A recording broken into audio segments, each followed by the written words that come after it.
Hi, I'm Jeff Pospisil, and I'm the conference treasurer for the Dakotas Conference of the United Methodist Church.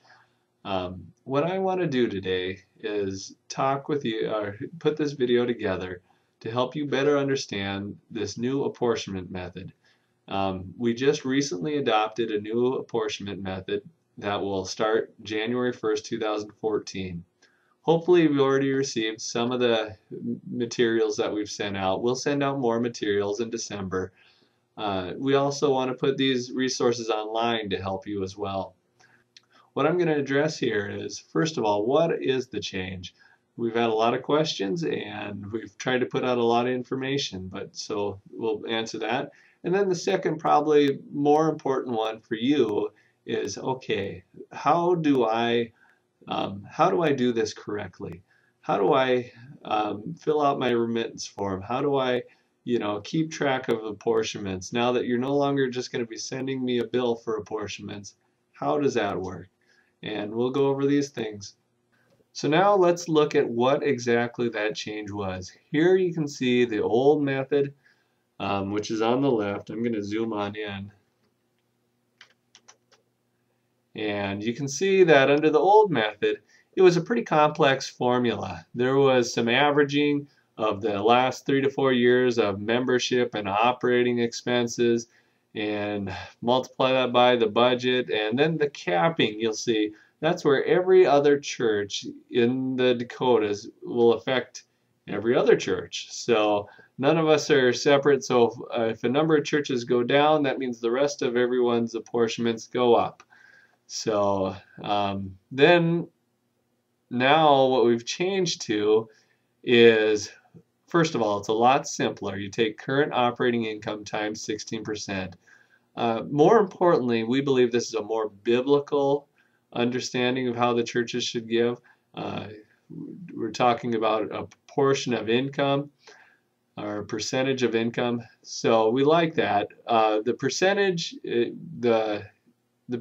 is hopefully enough to cover the work of the conference, and hopefully it's not too much that it inhibits the work of the local church. So let's look at the specific funds. Those of you that have been treasurers for quite a number of years probably recognize the funds. Fund 1 is usually it's a smaller amount of what is apportioned out, but it goes for the worldwide work of the denomination.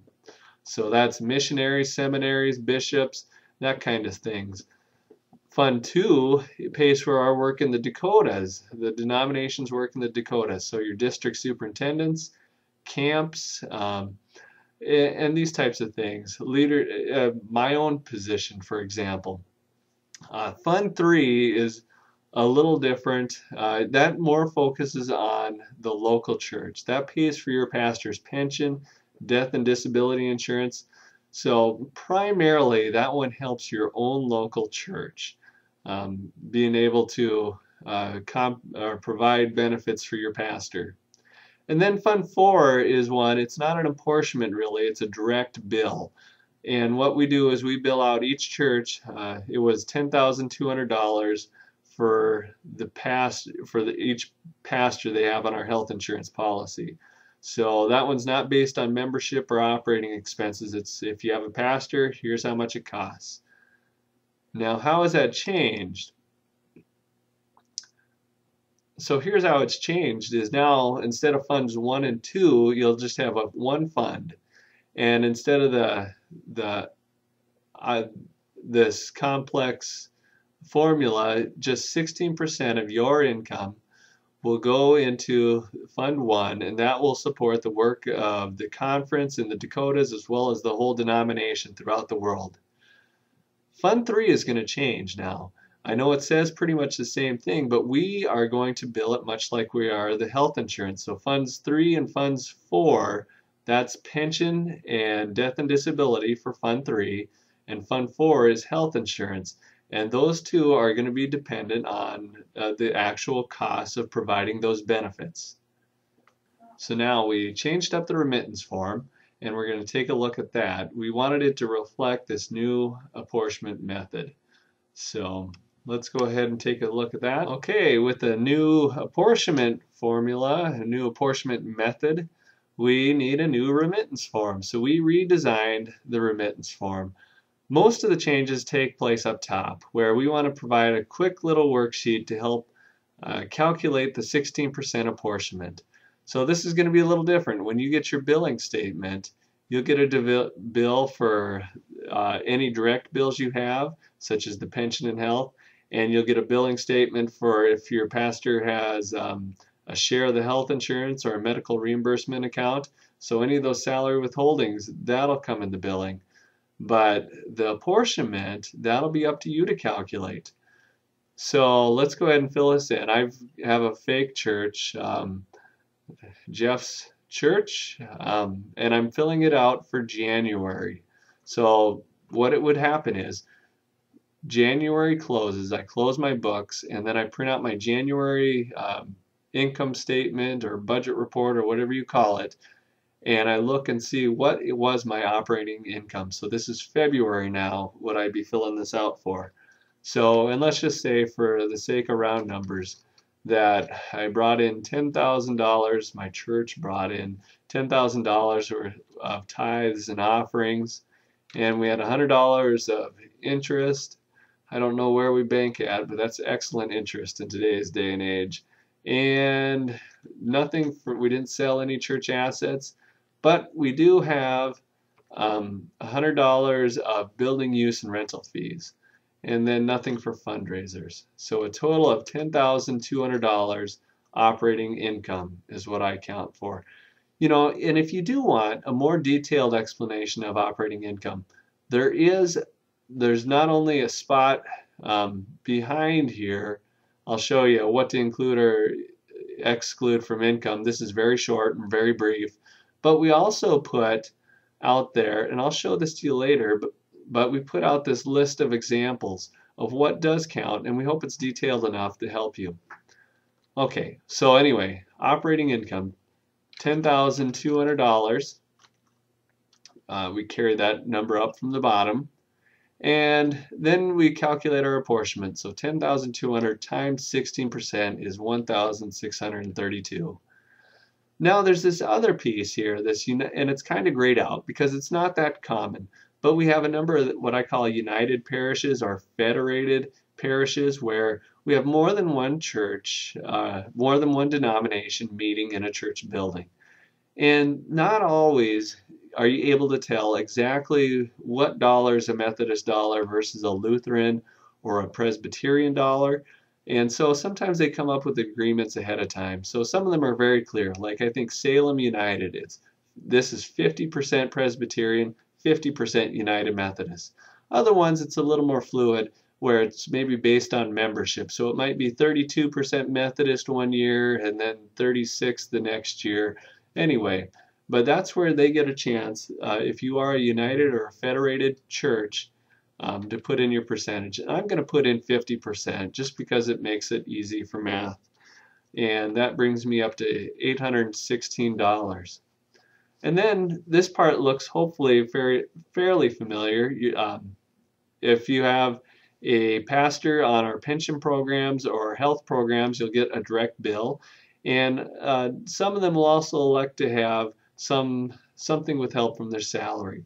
So let's just say my direct bill was $715 for my pension, and I have one pastor full time, and they have a $959 Health Flex direct bill. And then every full-time pastor also contributes into the UMPIP, which is the United Methodist Personal Investment Plan, and that'll be $163. And then if my pastor also has a participant share for their Health Flex, I can put that in, and I'll just put in $300. And I'll also put in some money for medical reimbursement account. And then the rest of it's very similar to years past, where if you have special offerings like 1 great hour of sharing, or maybe a conference disaster, or nothing but nets, or one of those kinds of things. Most important thing is put a description. If you have a fund number, that's great. Again, the fund numbers are on page 2. There are more than just these ones. The other ones are found on our website, but you can always do the description. A lot of times we'll be able to match it up. And then the amount. And then sometimes there's a project number, especially if you give to one of our denominational special advances. That's where you would see that. So let's go ahead and let's assume that we didn't have any special offerings, and we'll go ahead and put the total. And if I did the math right in my head, it's $3,153 is what the church would remit. And when I print the check out, I would see it was check 1, 2, 3, 4, 5.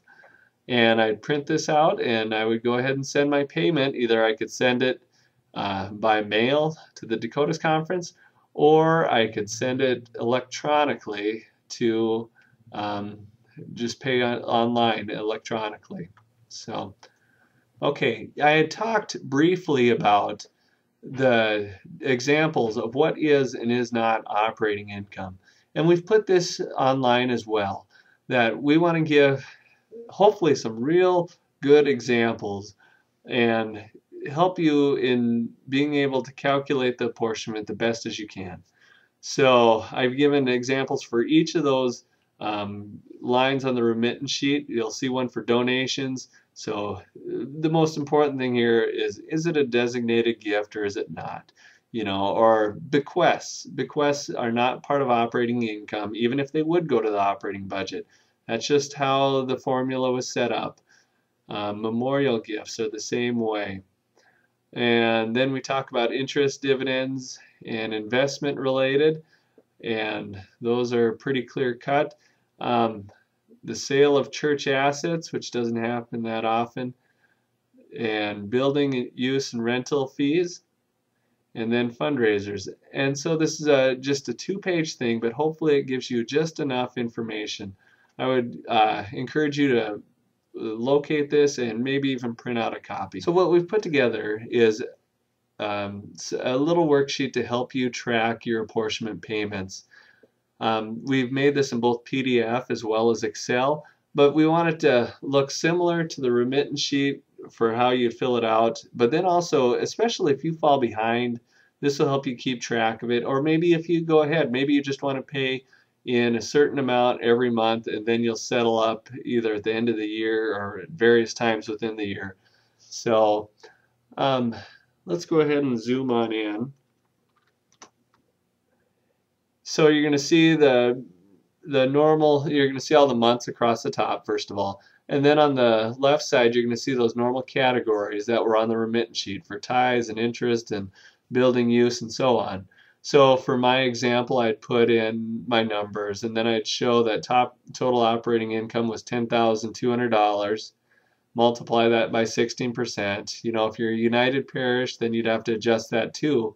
So my total apportionment would have been $816 if you carry it over from the previous example.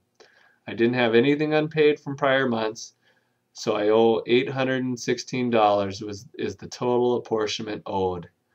And so let's say, for example, for whatever reason, maybe I had high expenses that January, so I'm only able to pay $316 towards my apportionment. Well, then I would have a $500 unpaid balance. So then when I go around to do this again next month, I'd do my calculation for February, and when I get down to unpaid from prior months, I would carry forward that $500. So then I'd have the total from February as well as the unpaid from January, and then I can make a payment on that. And I could either make progress towards paying that all in full, or maybe I catch up all in 1 month, depending on the church's situation.